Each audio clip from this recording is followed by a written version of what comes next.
Hello, this is Chad. Today I'm going to install the power kit for the Arlo Video Doorbell.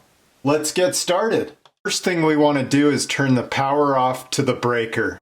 Next, I'm going to remove the cover on my doorbell chime. Then I'm going to loosen my wire terminal screws, and I want to make sure that I do the ones that have the wires connected to it. So this one's labeled as transformer. This one's labeled as front door, and these are the wires going from my transformer to my chime, and this is the wire going to my doorbell. So I'm going to loosen both of the screws. I'm going to grab my power kit, and I'm going to stick the fork underneath the screw terminal, and then I'm going to tighten it down. And I'm going to make sure that that's nice and tight. Neither of them are going anywhere. You want to make sure that this wire is still on the terminal tightly. Then I'm going to take my other one and do the same thing.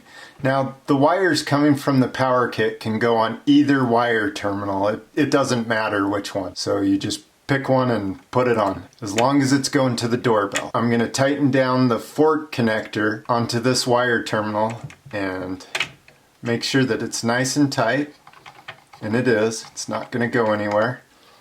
Next, I'm going to mount my power kit on the side, so I'm going to take the backing off the adhesive and just stick it onto the side. Now, I want to make sure that the switch on the side is visible or oriented so it's in the front. If I ever decide to bypass my chime, I can just flip the switch and then go into my app and turn the doorbell chime off if I don't want it to chime. So I'm going to leave that in the front. So you want to make sure that your switch is on the O. So you want to just push it up, and then I'm going to take my wires and just tuck them up in here. I may need to get a wire tie to make sure that they stay in place. Hopefully just stay up there without anything. But you just want to make sure that the wires don't interfere with the plungers on the doorbell, and so this can still move freely. Now I can stick the cover back on, and I can go ahead and turn the power back onto the breaker, and that's about it. Thank you for watching. Please like and subscribe.